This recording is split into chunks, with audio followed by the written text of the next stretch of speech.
ሰማይ ቅዱስ ጊዮርጊስ ቀስተኛ ነበረ። ምን ነበር አልኋችሁ? ቀስተኛ ነበረ። ጦር ነበረው። ስዕሉን ተመልከቱት። ፈረስ አለው፣ ቀስት አለው፣ ይወረውራል ቅዱስ ጊዮርጊስ። ጦሩ አዩ ቀስቱ ወጥቶ ዘርግቶ ይዞታል። ለምን? ኃያል ነው ቅዱስ ጊዮርጊስ፣ ኃያል ነው። አሁን ስለ ስጋዊ አማውራት ከሆነ ወደ መንፈሳዊ ይመጣል። ተነሳብን። ሀገራችን ስትወረድ አባቶቻችን ማንን ነው ይዘው የዘመቱ? ማንን ነው ይዘው የዘመቱ? ቅዱስ ጊዮርጊስ።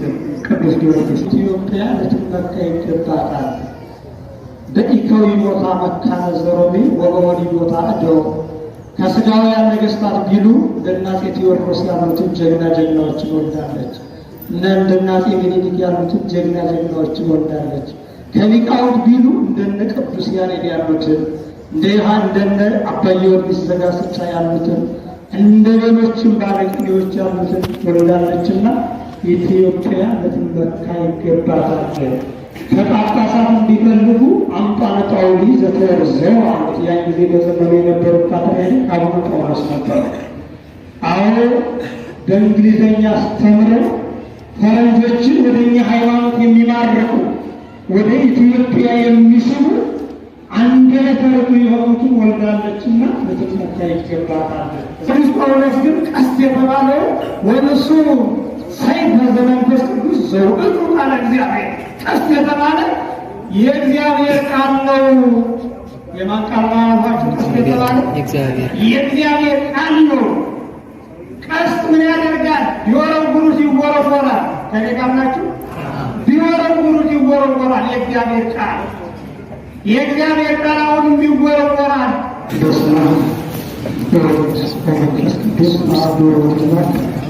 አቤት ወራታችን የተለመዳችን በራሳቸው የተለመዳለን የባህር ዳር ሀገረ ስብከት ዋና ስራ አስኪያጅ የተከበሩ መላከ ሳትላሁ እንዲሁም የባህር ዳር ሀገረ ስብከት ዋና ጸሐፊ ክቡር አባታችን መላከ ገነት ቆሞስ አባ ወልደተሳይ ባንተገኝ የባህር ዳር ሀገረ ገነት ቅዱስ ጊዮርጊስ ዋና አስተዳዳሪ ክቡራን የሀገረ ስብከቱ ሰራተኞች እንደምናደርጋችሁ አበው መነኮሳት አባቶች፣ የገዳማትና የአድባራት አስተዳዳሪዎች፣ ክቡራን ሊቃውንተ ቤተ ክርስቲያን መምህሮች፣ እንዲሁም የሰንበት ትምህርት ቤት ወጣቶች ወንድም እህቶች፣ ክቡራን ምዕመናትና ምዕመናን ቅዱስ ጊዮርጊስን በእንድታኑ የመጣችሁ ሁላችሁም በልዑል እግዚአብሔር ስም እንደምን ሰነበታችሁ?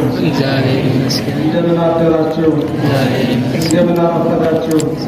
አሜን። እግዚአብሔር አምላካችን በመጣበት በመኖርበት ጠብቆ ለዚህች ዕለት አድርሶ ከበረከቱ ተሳታፊ እንድንሆን ወደዚህ ወደ ቅድስት ቤተ ክርስቲያን የጠራን የአባቶቻችን የነቢያት ሐዋርያት አምላክ እግዚአብሔር አምላካችን የተመሰገነ ይሁን። የእመቤታችን የቅድስት ድንግል በረድኤት ምልጃና በረከት የነቢያት ሐዋርያት የሁሉም የጻድቃን የሰማዕታት በረድኤት በረከታቸው በእኛ በሁላችን ላይ ይደርብን። ቀስቶኒ ወተረዋ አስተዳደዋ ቀስቱን ዘርግቶ ያዘዝን የደረስነው የምንማረው የዳዊት መዝሙር 7 ቁጥር 13 ላይ የምናገኝ የሚገኘው ይህ ኃይለ ቃል አጠር አድርገን እንመማራለን። ሰዓት ስለሌለ የቀጥታው ሰዓት ስለሌለ አይደለም፣ የእግዚአብሔር ሰዓት ረጅም ነው። ነገር ግን ሰው ቢማርም ቢያስተምርም መጨረሻ ወደ መንግሥተ ሰማያት የሚገባው የክርስቶስን ሥጋና ደም በልቶ ነው።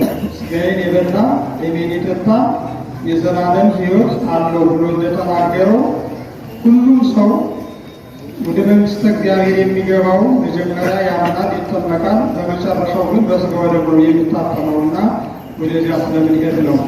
ቀስቶኒ ወተረዋ አስተዳደሮ እንግዲህ ቀስቱን ዘርግቶ ያዘ። በምን ርዕስ ነው የምንማር ብያቸዋለሁ።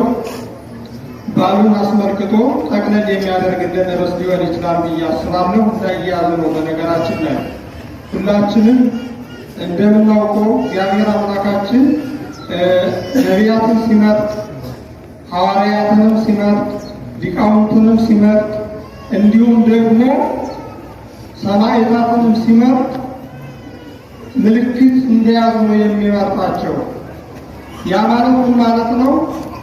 አዎ እግዚአብሔር መጀመሪያ ጊዜ ለኖህ በሚገለጽበት ጊዜ ወሰይክን ቀስትየ ውስተ ደመና፣ በደመናው ላይ ቀስተ ደመና ማነው በዚህ በሰማይ ላይ ቀስተ ደመና ስዬ አሳያለሁ ብሎ እግዚአብሔር በመጀመሪያ ደረጃ ይህንን አሁን ቀስት የተባለው ይዞ ለኖህ ተገልጾለታል።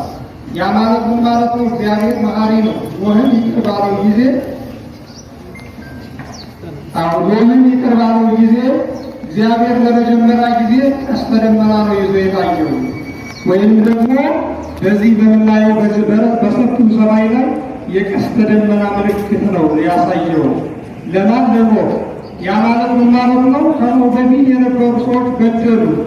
እግዚአብሔር በዚህ ምድር የእሱ ወዳጅ የሆነውን ሲመረምር ሲፈልግ ኖህን አገኘ። ከዛ በኋላ መርከብ ስላለው ወደ መርከቡ ገባ። ከመርከቡ ሲወጣ ግን እግዚአብሔርና ኖህ የተማማሉ በቀስተ ደመና ምልክት ነው። ቀስተ ደመናዋ የእርቅ ምልክት ነበረች እና ለኖህ ቀስተ ደመና ይዞ እግዚአብሔር አምላካችን ታየው። ያ ማለት ምን ማለት ነው? ለኖህ ብቻ አይደለም ለእኛም ነው። እግዚአብሔር ዛሬ በሰማይ ቀስተ ደመና ይዘረጋልናል። ምን ይዘረጋልናል አሏችሁ? ቀስተ ደመና። እኔ በቃል ኪዳን ጸንቻለሁ፣ የእናንተ ኃጢአት ግን ከሰባሰሩ እየበለጠ ነው። ስለዚህ ኃጢአት አትስሩ ሲል ዛሬ ሁሉ በሰማይ ምን ያሳየናል? ቀስተ ደመና ያሳየናል።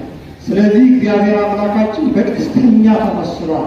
ቀስተኛ ወደ ጠላቱ ይሄድ እንደሆነ ደጋን አለ፣ ቀስቱን የሚያሰርበት የሚያመርበት ደጋኑ ወደ ጠላቱ ያደርገዋል፣ ሞተሩን ደግሞ ወደ እሱ ያደርገዋል። ከዚያ በኋላ ቀስቱ ወርሮ ጠላቱ ድል ያደርጋል እግዚአብሔር። ነገር ግን ሲታረቅ ደግሞ ወደ ወዳጁ ሲሄድ ማለት ነው ይህ የሚጎረጎረው ደጋኑ ወደ ደረቱ ያደርገዋል፣ ይህ አውታሩን ወደ ጠላቱ ያደርገዋል። ለመገናኘት እንዲመቸኝ ብሎ ነው የእግዚአብሔር ቤተሰቦች። ምናልባትም እኔ በዋናነት የሚፈልገው ሌላው ቀስት ነው። እግዚአብሔር እንደነገሯችሁ ሐዋርያትንም ሲመርጥ ነቢያትንም ሲመርጥ በስጋዊ ዘመናቸው ወይንም ደግሞ አርበኛ ሆነው በሚመላለሱበት ወቅት የያዙትን ነገር እንደያዙ ነው የሚመርጣቸው። ለምሳሌ ቅዱስ ጴጥሮስ በተመረጠበት ጊዜ ካራ ይዞ ነበር ይለዋል። ምን ይዞ ነበር አሏችሁ? አትፍሩት እና መድኃኒታችን ኢየሱስ ክርስቶስን አይሁድ ተረባርበው ሲይዙት የታጠቁት ነገር ለመቼ ይሆናል ብሎ የሊቀ ካህናቱን ጆሮ ቆርጦታል ይላል ቅዱስ ወንጌል። ቅዱስ ሉቃስ እግዚአብሔር የመረጠው ትልቅ ሐዋርያ ነው። ሉቃስ እግዚአብሔር ሐዋርያ አድርጎ እስኪመርጠው ድረስ አቃቤ ሥራይ ዘሥጋ ነበረ፣ የታመሙትን የሚፈውስ ነበረ። በኋላ ግን እግዚአብሔር አንድ ወገን በለመደው ለመስራት አቃቤ ሥራይ ዘነፍስ አድርጎታል። ከኔ ጋር ናችሁ እግዚአብሔር ልጆች?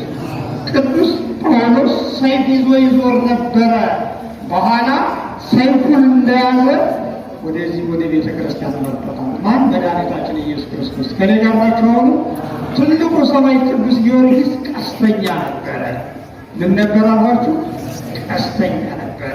ጦር ነበረው። ስዕሉን ተመልከቱት። ፈረሳለው፣ ቀስታለው ይወረውራል ቅዱስ ጊዮርጊስ። ይህንን ይዞ ለመጀመሪያ ጊዜ ሀገሩን ያገለግል ነበር ቅዱስ ጊዮርጊስ። ከኔ ጋር ናችሁ? ምን ይዞ አልኳችሁ? ቀስት ይዞ ዘንዶውን የሚወጋበት ቀስት ይዞ ቅዱስ ጊዮርጊስ ሀገሩን ያገለግል ነበረ። ማን? ሰማዕቱ ቅዱስ ጊዮርጊስ። ለምን ቀስተኛ ያደረጋችሁ? ይህ ቅዱስ ጊዮርጊስ ነገሩ ትውልዱ ከነገደ ይሁዳ ነው። ይሁዳ ማለት ጌታችን ኢየሱስ ክርስቶስን ያሰቀለው ሳይሆን አንበሳ ነገደ ይሁዳ ተብሎ የተነገረለት የያዕቆብ ልጅ የነ ሰሎሞን የነ ዳዊት የጌታ የእመቤታችንን አባት የሆነው ይሁዳ ዴከ ዲበዘባበሩ ነጸረከ፣ ይሁዳ ሆይ አንተ ጠላት አይነሳብህም እንጂ በተነሳብህ ጊዜ አመቻችቼ የጠላቶችን ጀርባ ሰጥህ ዘንድ እጅግ ሁሉ ወደ ጠላቶችን ጀርባ የተወረወረ የተቃጣ ነው ይለዋል። እና ቅዱስ ጊዮርጊስ ከዚያ የተወለደ ነበረ። ሮማዊ ነው፣ እስራኤላዊ አይደለም። ወደ ሮም የወረደበት ታሪኩ ካልበዛ በቀር ሰሎሞን 2 ልጆች ወልዷል። የወለዳቸው ብዙ ናቸው። ለታሪክ የተጻፉት 2 ልጆች አሉት። አንዱ ሚኒሊክ ነው ወደ ኢትዮጵያ መጥቶ በኢትዮጵያ የነገሰው ነው። ሁለተኛው አርዳሚስ ይባላል። ሰሎሞን ሮምን በሚገዛ ጊዜ ለልጁ ከፍሎ ሰጥቶታል። ሰማዕቱ ቅዱስ ጊዮርጊስ ከአርዳሚስ ወገን በሮም የተወለደ ትልቅ ሰማዕት ነው። ቅዱስ ጊዮርጊስ ሲያድግ የንጉሥ ልጅ ነው። አባቱ መስፍን ነው። የአባቱን ስራ ለመያዝ የአባቱን ግብር ለመከተል እንደ አባቱ ቀስት ያስር ነበረ። ሰማዕቱ ቅዱስ ጊዮርጊስ መድኃኒታችን ኢየሱስ ክርስቶስ ይህን እንደያዘ ለሰማዕትነት ጠራ። እግዚአብሔር አምላካችን የተመሰገነ ይሁን እና ስሉም እንደሚያሳየው ታሪኩም እንደሚመሰክረው ቅዱስ ጊዮርጊስ ጦር ይዟል፣ በፈረስ ላይ ተቀምጧል። በምናውቀው የምንማርጠው ነው ብዬ ነው። የእግዚአብሔር ቤተሰቦች ታውቁታላችሁ አይደል? የሰማዕቱን ስዕል ትሳለሙታላችሁ አይደል? ምን ላይ ነው የተቀመጠው ቅዱስ ጊዮርጊስ? ፈረስ ላይ ነው አይደል? አዎ የእግዚአብሔር በሰማይ ፈረስ አለ። የእሱ ፈረሶች ማን ናቸው? መላእክት ናቸው። አፍራሲከኒ ሕይወት ውእቱ ይላቸዋል። ሕያዋን ውእቱ ሲላቸዋል። የማይሞቱ የማይለወጡ የማያረጁ የማያፈጁ ዙፋኑን ተሸክመው የሚኖሩ አፍራሰቴና የሚላቸው የመንፈስ ቅዱስ ፈረሶች 4 ፈረሶች አሉ። ኪሩቤል ማነው 40 እንስሳ ይባላሉ። እነዚህ የክርስቶስ እንዲህ አሉ ማለት ለመከመቸው በቅዱስ ጊዮርጊስ ደግሞ በዚያ ምሳሌ ምን አሏቸው? ፈረስ አለው። ፈረሱ ላይ ተቀምጦ ደግሞ ምን ይዟል? ጦር ይዟል አልያዘም? ነገሩን ይዟል አልያዘም? ይዟል። ከስር ደግሞ ማን አለ? ደራጎን አለ። ደራጎን ምን አድርጎታል? በፈረሱ ማነው በጦሩ በቀስቱ ምን አድርጎታል? ወጥቶ ጥሎታል አይደል?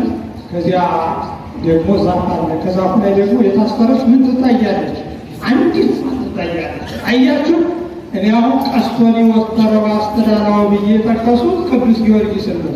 ቅዱስ ጊዮርጊስ ወይ ጊዜ ስትመለከቱ ቀስቱን ዘርግቶ ነው የሚታየው። እግዚአብሔር ቤተሰቦች እሱን ለማምጣት ፈልዬ ነው። ቀስቶኒ ወተረባ አስተዳናው አዩ ቀስቱን ወጥቶ ዘርግቶ ይዞታል። ለምን ኃያል ነው ቅዱስ ጊዮርጊስ ኃያል ነው። አሁን ስለ ስጋው ያማውራት ነውና ወደ መንፈሳዊ ይመጣል። ኃያልነቱ በጸጋ መንፈስ ቅዱስ ነው። ለምንድን ነው ኃያል የሚባሉ ቅዱሳን? ለምንድን ነው ኃያላን የሚባሉ ሰማዕታት? ለምንድን ነው ኃያላን የሚባሉ ሊቃውንት? ለምንድን ነው ኃያላን የሚባሉ ነቢያት? ለምንድን ነው ኃያላን የሚባሉ ምዕመናን? ለምንድን ነው ኃያላን የሚባሉ ካህናት? ለምንድን ነው ኃያላን የሚባሉ መዘምራን? የእግዚአብሔር ቤተሰቦች እያንዳንዱ ተመጥነው ነበር። ግን ስለ ሶር ጊዜ ስለ ነባረቀ እንዳልነግራችሁ ጊዜ አጭር ነው ብሏል። ስለ ብዙ ነቢያት አልነግራችሁም። ስለ ቅዱስ ጊዮርጊስ ግን ልንገራችሁ። ቅዱስ ጊዮርጊስ ኃያል ይለዋል። ጊዮርጊስ ብሎ እዚያ ምንድን ነው ኃያል፣ እዚያ ደግሞ ምን ይለዋል? መስተካከል። እስኪ ኃያልነቱን እናስበው። አዎ ኃያል ቅዱስ ጊዮርጊስ ኃይል መንፈሳዊ ተሰጥቶታል። ኃይል መንፈሳዊ ደግሞ ኃያል ነው ስንል ተዋግቶ ጠላቶችን አሸንፎ አይደለም።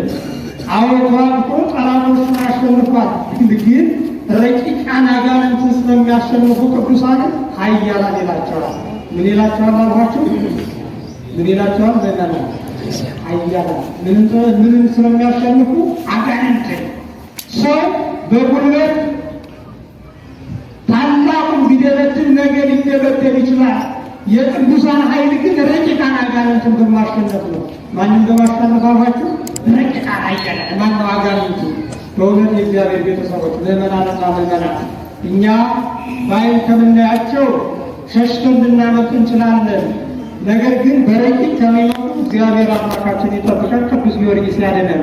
ብሩካዊትን አድኗል ማለት አድኗል። ኃያላን አጋንንት ገረሩ ለነ በስምከ፣ አጋንንት ሁሉ በስምህ ተገዙልን። የእግዚአብሔርን ስም ጠርቶ ቅዱሳን አጋንንትን ያሸንፋሉ። አጋንንትን ብቻ አይደለም፣ ሌላ ኃያላን ማናቸው? በዚህ ምድር የእግዚአብሔር ቤተሰብ ለእምነት የሚቀጠቅጡ ኃያላን ማለት ነው። በደስታ ናቸው አይደል?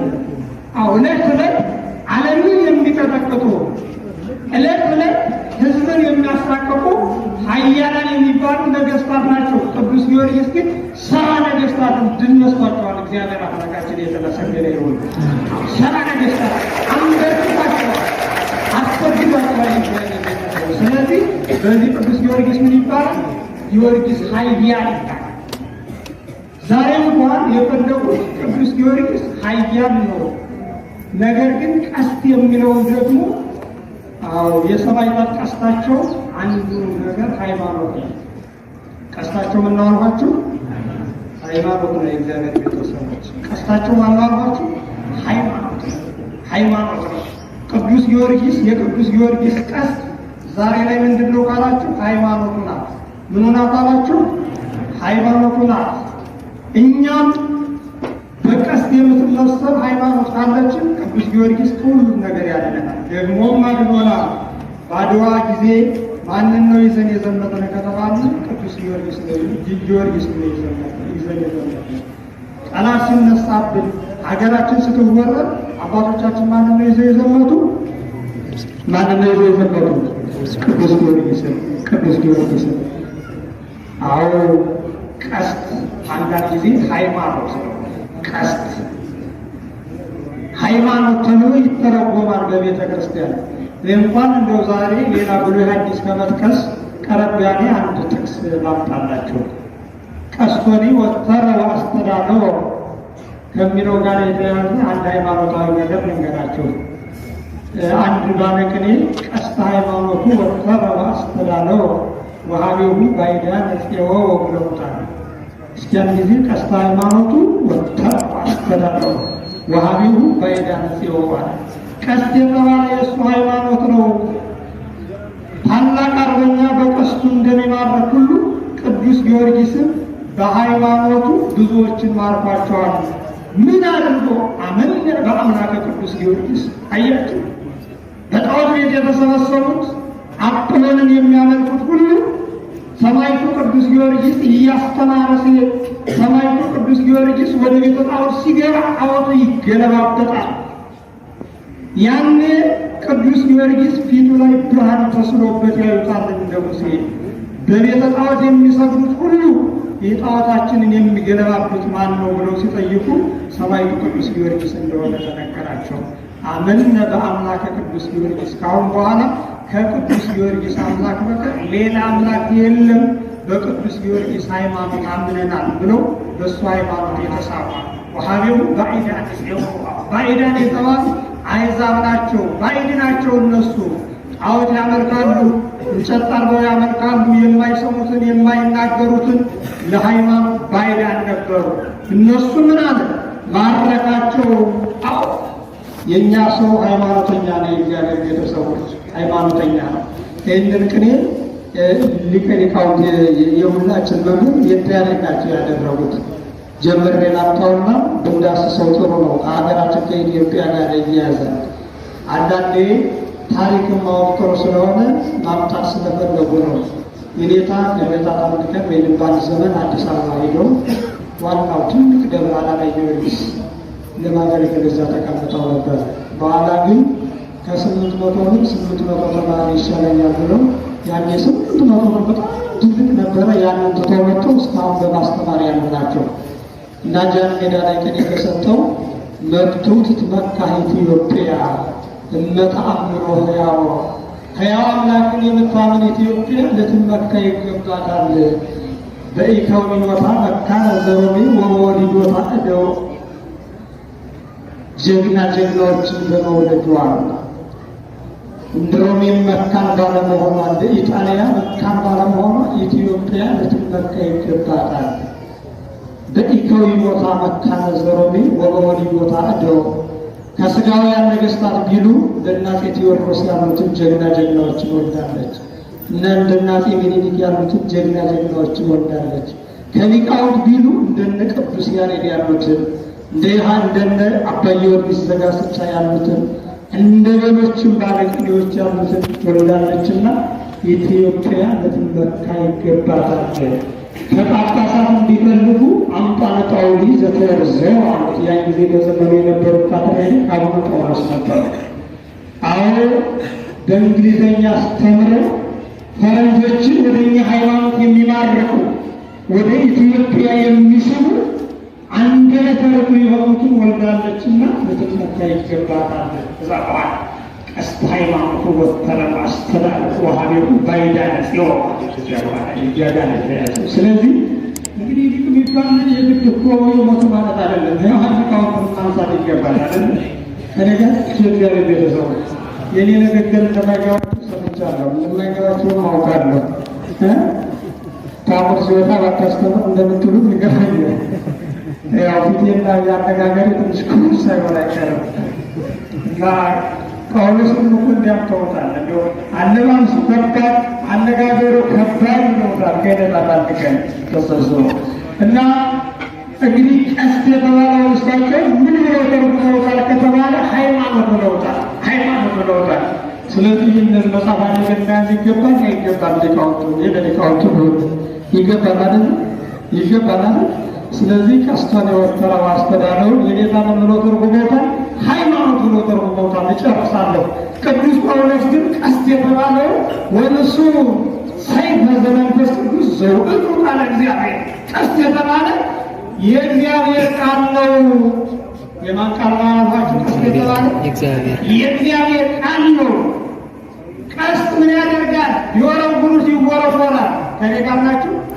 ቢወረውሩት ይወረወራል። የእግዚአብሔር ቃል የእግዚአብሔር ቃል አሁንም ይወረወራል። ውስተ ሁሉ ምድር ወጣ ነገሮሙ ውስተ አጽናፈ ዓለም በብርሃነ ይዞሙ አለ መዝሙረኛው ዳዊት። አባቶቻችን ሐዋርያት ኢየሩሳሌም ሆነው ያስተማሩት ሁሉ እንደ ቀስት ተወርውሮ ኢትዮጵያ ደርሷል ማለት እኮ ነው። የእግዚአብሔር ቤተሰቦች ብፁዓንሰ ለዘይሬዩኒ ያአምኑኒ፣ ብፁዓንስ ሳያዩ የሚያምኑ ናቸው አለ እግዚአብሔር። ሳያዩ የሚያምኑት እንደ ቀስት የተወረወረውን ቃል እግዚአብሔር ሰምተው እኮ ነው የእግዚአብሔር ቤተሰቦች። ስለዚህ ቃል እግዚአብሔር ምንድን ነው አልኳችሁ? ቀስት ነው፣ ይጎረጎራል፣ ይጎረጎራል። የእግዚአብሔር ቤተሰቦች ቀደም ዛሬ በጎንደር እንዴት ተባለ? እዚህ ድረስ ይሰማል። ዛሬ በጎጃም እንዴት ተባለ? እዚህ ድረስ ይሰማል። ዛሬ በሸዋ በትግራይ ወዘተርፈ ወዘተርፈ እነገሌ ምን ብለው ተቀኙ፣ እነገሌ ምን ብለው አመሰጠሩ፣ እነገሌ ምን ብለው ወረሩ። ቃል እግዚአብሔር ቀስት ነው፣ ይጎረጎራል። የእግዚአብሔር ቤተሰቦች ዛሬ አሁን እዚህ ያደረው ቃል እግዚአብሔር ቀስት ነው። ዓለምን ሁሉ ይጠብቃል።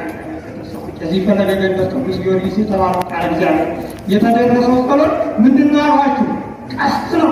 ወደ ሰማይ ይበራል፣ ወደ ምድርም ያርይ ምንድን ነው ይሰርጋል፣ በዓለም ይበተናል። ቀስት ወደ ሰማይ ቢያበሩት ይበራል፣ ወደ ምድር ቢወጉት ወይም ቢወረውሩት ይወረወራል። ፊት ለፊት ቢሰዱት ይሄዳል፣ ወደ ኋላም ቢሰዱት ይሄዳል፣ ወደ ቀኝና ወደ ግራም ቢወረውሩት ይወረወራል። ቀስት ማነው አልኳችሁ? የእግዚአብሔር ቃል ነው። የእግዚአብሔር ቤተሰቦች የእግዚአብሔር ቤተሰቦች ቀስት ነው አለ በእነ ቅዱስ ጊዮርጊስና በአባ ስኖዳ እየታወቋል። የእግዚአብሔር ቤተሰቦች ቀስት ነው። ከኔ ጋር ናችሁ? ይጭፋል የሚገራቸው እንድታችሁ ቅዱስ ቄርሎስ ሊቅ ነው፣ ሁላችንም የምናውቀው። ከዕለታት አንድ ቀን ንስጥሮስ እንዲያወግዝ ደቀ መዛሙርቱን አስከትሎ ሄደ። ንስጥሮስን አውግዘው ሃይማኖት መልሰው ቅዱስ ቄርሎስ ወደ ቤቱ በሚመለስበት ጊዜ ርዕሰ ባሕታውያን ሲኖዳ የሚባል ነበረ። እሱም አብሮ ከጓዕ ተገኝቶ ነበረ። ቅዱስ ጊዮርጊስ ሲሄድ እኔሳ እንዴት አድርጌ እቀራለሁ ብሎ በዓቱን ለቆ ከገዳሙ ወጥቶ ወአይጌ በተዘረጋበት እንዴት እቀራለሁ ብሎ ቅዱስ ጊዮርጊስ ማነው ቅዱስ አባ ማነው ቄርሎስ ከጻፋቸው መልእክቶች አንዱ ለመነኮሳት ይጽፍላቸዋል።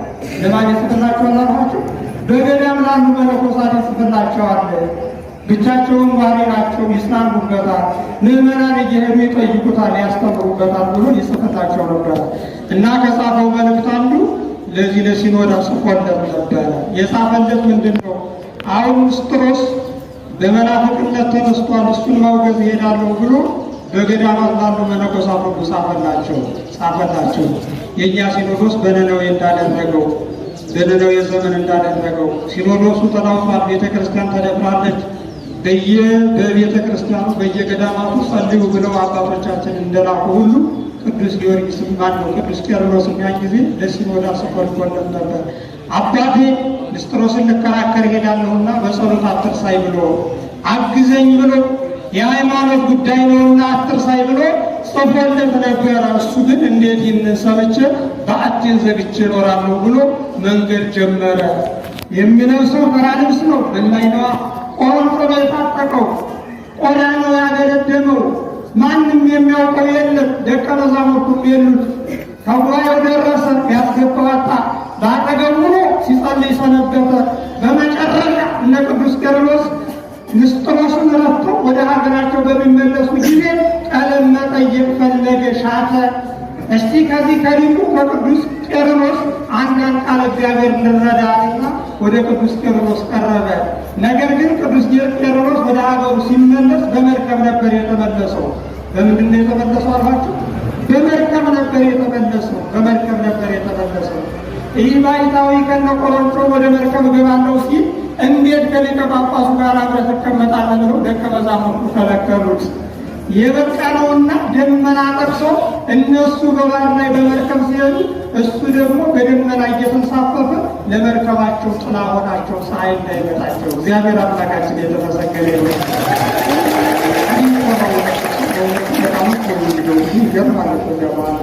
እነሱ በመርከብ ሲሄዱ እሱ ደመና ጠቅሶ መላእክት በግራና በቀኝ እያጀቡት ድምፁን ዝቅ አድርጎ ወደ ቅዱስ ቄርሎስ ተጣራ። ወደ ማን ተጣራባችሁ? መርከብ ላይ ያለው አስቡት። አሁን እናንተ ወደ ዳጋ በጀልባ ስትሄዱ አንድ ሰው በደመና እየሄደ ገሌ ገሌ ብሎ ስማችሁን ቢጠራችሁ እንዴት ሆናችሁ ትደነግጣላችሁ? ሊቀ ጳጳሱ ቅዱስ ቄርሎስ ደነገጠ። አይዞህ አትደንግጥ፣ እኔ ሲኖዳ ላይ ቅድም ቅዱስ ቄርሎስን ያስረዳበትን ቀለም ሁሉ ንገረኝ አለው። እያስረዳ እየፈተፈተ ነገረው። ቅድም ቃለ እግዚአብሔር ምንድን ነው ብያችኋለሁ? ቀስት ነው ብያችሁ አይደለም? ወደ ላይ ይወረወራል ብያችሁ አይደለም? ቅዱስ ቄርሎስ መርከብ ውስጥ ታች ነው። ባይታዊ ሲኖዳ ደግሞ ላይ ሆኖ ቅዱስ ቄርሎስ እየወረወረ ቃለ እግዚአብሔርን አስተማር ነገረው እና ያኔ ብላለ ሲኖዳ እኔም አባቴ መቼ ላይ ነው አንተ መርከብ ላይ ሆነ እኔ በደመና እየተንሳፈፉ መማር አግባብ አይደለም። እንደ ደቀ መዝሙርነቴ ከግር ስር እየነበር መማር የሚገባው ነገር ግን ደቀ መዛሙርቶች እንጂ ከለከሉኝ ነው። አባቴ ይቅር በለኝ ባለው ይቅር በለኝ ብሎ ቃለ እግዚአብሔር እንደነገረ እግዚአብሔር ቤተሰቦች። ስለዚህ ቀስት ቃለ እግዚአብሔር ምንድን ነው አልኳችሁ? የቅዱስ ጊዮርጊስ ቀስቱ የእግዚአብሔር ቃል ነበረ። እግዚአብሔር ቤተሰቦች አልሰማችሁም? አሁን ለጌታ ሲሉ አዎ አምላኩ ለክርስቲያን ተመስሎ ሰብአ መጽሐፊ የክርስቲያኖች ሃይማኖት አለች። ማን ነው ሰው መስሎ ከሰማይ ወርዶ ወደ እኔ መጣለች በበደታ ወራት። ቅዱስ ጊዮርጊስ ግን ምን አለ? አንሰ ይቆምኩ አምላክ አላ ገብረ አምላክ አለ። እኔ የክርስቶስ አገልጋይ ነኝ እንጂ የእግዚአብሔር አገልጋይ አይደለሁም ብሎ ስሙን ጠራ። እግዚአብሔር ቤተሰቦች እና ቅዱስ ጊዮርጊስ ቀስታ የእግዚአብሔር ቀስት ነበር። ለቅዱስ ጊዮርጊስ ሕፃንን አንስቶበት አልሰማችሁም? ቅድም ሊገሉት ሲሄዱ ረገጠ ምድረ መሬቱን ረገጠው፣ ትቢያውን ረገጠው። አዎ ሙታንን ደግሞ አንሳ ሙታን የተቀበሩትን ሙታንን አስነሳ። ማነው ይህን ያደረገ? ቅዱስ ጊዮርጊስ የእግዚአብሔር ቤተሰቦች። ረገጠ ምድረ ካለ በኋላ ሙታንን ሁሉ አስነሳ ማለት የእግዚአብሔር ቤተሰቦች። ስለዚህ ቅዱስ ጊዮርጊስ እንዲህ ነው ያደረገው። ጠቅለላ አድርገን ታሪኩን ለመጨረስ ኃያል ይለዋል፣ መስተጋድል ይለዋል። ቅዱስ ጊዮርጊስ እንግዲህ ቀስት የተባለው ነገር እንደሆነ ወደዚህ ይመለስ። አዎ መስተጋድል ይለዋል። መስተጋድል ሁሉም ተጋድለዋል፣ ግን እንደ ቅዱስ ጊዮርጊስ የተጋደለ የለም። ከኔ ጋር ናችሁ? መጋደል ብዙ ሰዎች ብዙ ጻድቃን ተጋድለዋል። ቅዱስ ጊዮርጊስ ግን ከሱ ግን አልደረሱ። የእግዚአብሔር ቤተሰቦች ከማን አልደረሱ ማሏችሁ? ከቅዱስ ጊዮርጊስ እንዲሁ ታሪኩን አጠራርገን ለማየት 3 ጊዜ ሞቶ 3 ጊዜ ተነስቷል። የሚያረጉት ቢያጡ አዎ በመንኮራኩር ፈጭተው ስጋውን አድርቀው እንዲሁ በእጽዋቱ ላይ ቢበትኑት በተራራው ላይ በደብረ ኤልያስ ላይ ቢዘሩት አነ ውእቱ ገብሩ ለክርስቶስ እኔ የክርስቶስ አገልጋይ ነኝ እያለ ስጋው ራሱ ከነበረበት እያለ በነፋስ እየተሰበሰበ በነፋስ በኩል በነፋስ እየተበተኑ ከሙታን ተነስቷል 3 ጊዜ። ማን? ቅዱስ ጊዮርጊስ። ከዚህ በላይ ያለ የእግዚአብሔር ቤተሰቡ ገርድ ነው። ሌላው ቀርቶ እንደው እነዚህ ሊቃውንት የተባሉ አጋንንትን እንኳን ያሰገዱ እነ ቅዱስ ሳዊሮስ እንኳን በቅዱስ ጊዮርጊስ ይመኩ ነበር። ተነጋናችሁ እግዚአብሔር ቤተሰቡ በቅዱስ ጊዮርጊስ ነው የተመኩ። ይችን ልንገራቸውና ልንጨርስ እንችላለን። ያ ማለት ምን ማለት ነው? ይህ ቅዱስ ሳዊሮስ በ5ኛ ድርሳኑ እንዲህ ይላል። ለአንድ ንጉሥ ጽፎት ሲሰድለት ወይም ደግሞ ለአላዊ ንጉሥ ጽፎት ሲሰድለት አንሰ ይክድ ሃይማኖት ይላል። እኔ ሃይማኖቴን አልክድም ካለ በኋላ ነገሮቹን ይዘረዝራል። እኔ ሃይማኖቴን መቼም ቢሆን አልክድም ካለ በኋላ ይዘረዝራሉ። እነኒ ወዴኒ ውስተ እሳት እንደ 3 ደቂቅ ከእሳት ቢጥሉ አልሰግድ ሃይማኖቴ እኔ ሃይማኖቴን አልክድም።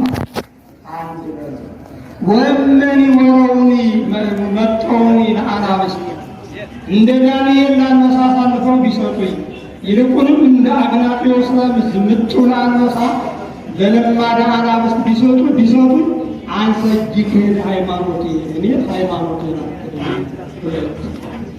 ወእነኒ አስጠሙኒ ውስተ ባሕር እንደ ቅዱስ አቡጊስ ወደ ባህር ቢጥሉኝ እኔ አልሰግድ ሃይማኖቴ እኔ ሃይማኖቴን አልክድም።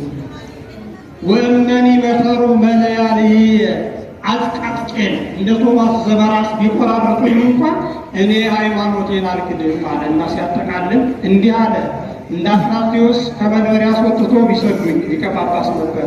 እንደ 3 ደቂቅ ከእሳት ቢጥሉኝ፣ እንደ አግናጤዎስ ምጡን አንበሳ ከአንበሳ ቢጥሉኝ፣ እንደ ቶማስ ዘበራስ አጥቃጥቄን ቢቆራረጡኝ፣ ወእነኒ ኮነኑኒ በዘዚአሁ ኩነኔ ከመ ጊዮርጊስ እንደ ጊዮርጊስ በተለያየ ቅጣት እንኳን ቢቀጡ አንሰግድ ሃይማኖቴ እኔ ሃይማኖቴን አልክድም አለ። አያችሁ፣ የሁሉም መጨረሻ መደምደሚያ አድርጎ ያመጣው የቅዱስ ጊዮርጊስን እምነት የቅዱስ ጊዮርጊስን ተጋድሎ።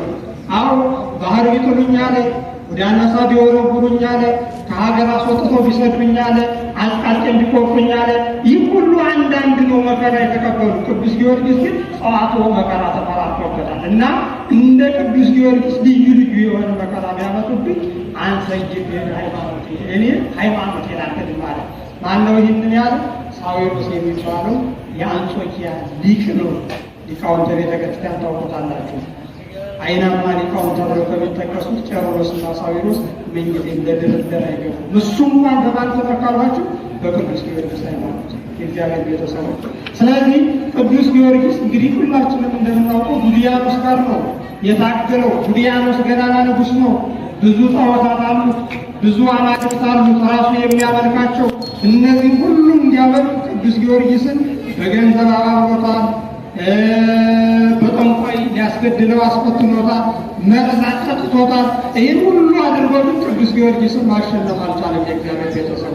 ስለዚህ በመጨረሻው ቀን በዛሬው ዕለት የምናከብረው ቅዱስ ጊዮርጊስን 3 ጊዜ ገደለው። እግዚአብሔር ክብር ምስጋና ይግባውና 3 ጊዜ ተነሳ። ወደ ባህር ጣሉት፣ ወጣ፣ ከባህር አመለጠ። በመጨረሻ ጊዜ ግን ባህር ብጥለው ባህር አላሰጠመው። ሌላው ቀርቶ መርዝ ባጠጣው እንኳን መርዝ ሊገድለው አልቻለም። ካሁን በኋላ ምን ማድረግ አልፈልግም አለና የምትለብሰው የምትቀምሰው ከሌላት መነኩሴ ቤት አግብቶ ዘጋበት። ከምን ቤት አሏችሁ? መነኩሴት ቤት። አንድ ሴት መበለት ያላት ቅዱስ ያሬድ የጠቀሳት አባቶቻችን ቅድም ያነሳናት አንዲት መበለት ነበረች። ምንም ነገር የሌላት ብቸኛ ድሃ የሆነች ነበረች በከተማው።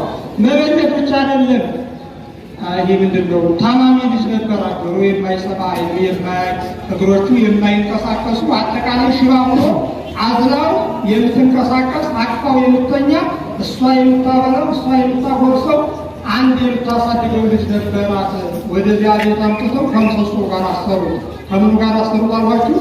ከደረቁ ምሰሶ ጋር። ከምሰሶ ጋር ብቻ አይደለም። ምሰሶ በባህሪው ምንድን ነው? ደረቅ ነው አይደለም?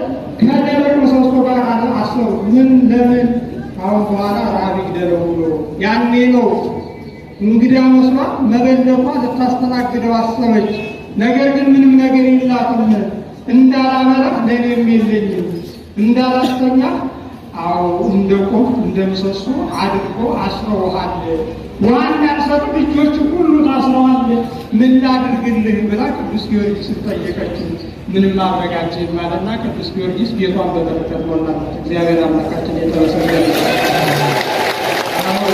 ሁላችንም ቤታችንን በበረከት ሞላለን። ቤቷን በመመላ ይህ ነው ስብከት እንግዲህ ለመመናት ለእናንተ የሚሆን አሁን ልንታረቅ ነው። ምን አደረጋት አሏችሁ? በበረከት ሞላ። በወቄት ያነሳችሁ እግዚአብሔር አምላካችሁ ይሙላላቸው። የወር ደመወዝ ያለቀባችሁ ኪሳቸው ይፈትሽላቸው። ስብከት ምትሉት እናንተ እንዲህ አይነቱ ስለሆነ እንስተባበቅ ብዬ ነው፣ እንነጋገር ብዬ ነው። አሁን እንነጋገር። ቅዱስ ጊዮርጊስ ምን አደረገች? መበለት ቤቷን በበረከት ሞላላት።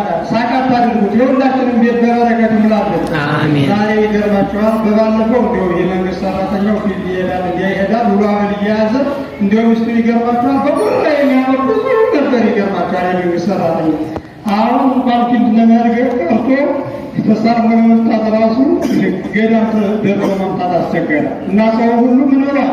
ውሃ ብሏል። የእግዚአብሔር ቤተሰቦች ቅዱስ ጊዮርጊስ በረከቱና ረድኤቱ ከሁላችን ቤት ይግባልን። ወደ ዋናው ሲመልሳችሁ በዚህም ማዕረጉ ከነቢያት እንዳንዱ ነው ብለውታል አባቶቻችን። የመበለቷን ቤት በመባረኩ ህብስት በማበርከቱ የጌታችን የኢየሱስ ክርስቶስ ደቀ መዝሙርነቱን ያመለክታል። እንደገና ደግሞ የተራቡትን በመመገቡ ቁጥሩ ከነቢያትም ከሐዋርያትም ነው አሉት አባቶቻችን። ከምንና ከምንባርኳችሁ ሰማዕት ነበረ፣ ግን ከነቢያት ቆጠሩት። ከነቢያት አንዱ ኤልያስ ስራፕታ ወይም ስራፕታ በምትባል መበለት ቤት ገብቶ ምን አድርጎላት ነበር? እንግዲህ ታሪኩ እንዳይበዛባችሁ ኤልያስ እንግዲህ ምን ሰማይና ምድርን ሰማይን ለ7 ዓመት ለ3 ዓመት ምን አድርጎ ነበር? ዘግቶ ነበር ዝናብ እንዳይዘንብ። ሰው ሁሉ በረሃብ አለቀ። እሱም ራበው።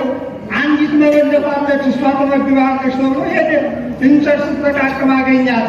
እባክሽ ወደ ቤት እንሄድና አብኛት እችኛ አላት። አይ በኤልያስ ጊዜ ውሃ የለም፣ በኤልያስ ጊዜ እንዴት ይገኝ ነው። ነገር ግን ለልጅ የቆጠባታለች እሷን አንተንም ምንም ገልጾና ነገ እንሞታለን አለችው። ያው እግዚአብሔር ዘቆምኩ በቅድሜ በእግዚአብሔር ፊት ቁሜ ሰማይና ምድርን እነገሥት ሁሉ በዚህ ዘመን በዚህ የረሃቡ ዘመን እስኪያልቅ ድረስ ቤትሽ ሁሉ በበረከት ይሙላልሽ አላት መበለት። ያን ጊዜ ምን አለችው? የዚያች መበለት ቤት በበረከት ሞላላት። ቅዱስ ጊዮርጊስም ደግሞ በመበለቷ ቤት ሲታሰብ የመበለቷን ቤት ባርኮ በበረከት ሞላላት። ስለዚህ ቁጥሩ የቅዱስ ጊዮርጊስ ቁጥሩ ከማን ነው አሉ ሊቃውንት? ከነቢያት እንዳንዱ ነው አሉ። ከማን ነው አሉ? ከነቢያት እንዳንዱ ነው። ከነቢያት እንዳንዱ ነው። በእውነቱ ከዚህ ሰማይ በረከት ይክፈለን የእግዚአብሔር አምላካችን። እናጠቃለሁ። የቅዱስ ጊዮርጊስ ታሪክ ተመክሮ ጊዜ የለንም። ቅድም ስትዘምሩ ሰምቻችኋለሁ። ጊዮርጊስ ወይ ኢትዮጵያ አደራ ስትሉ ነበር አይደል? ማንን አደራ ነው ያላችሁ? ቅዱስ ጊዮርጊስ ገበዘ ኢትዮጵያ ነው የሚባለው። የኢትዮጵያ ምንድን ነው አላችሁ? ገበዝ ነው። የኢትዮጵያ ገበዝ ቅዱስ ጊዮርጊስ ነው። የሚመግባት የገበዝ ስራው መመገብ ነው አይደል? የሚመግባት የሚጠብቃት ማለት ነው ቅዱስ ጊዮርጊስ ነው። ስለዚህ ቅድም እናንተ ስትዘምሩ ጊዮርጊስ ወይ ማንን አደራ ነበር ያላችሁ? ኢትዮጵያ አደራ። ወንድም የኢትዮጵያውን የት እንዳለች አናውቅም። ጊዮርጊስ ወይ ባህር ዳር አደራ። ወስብሐት ለእግዚአብሔር።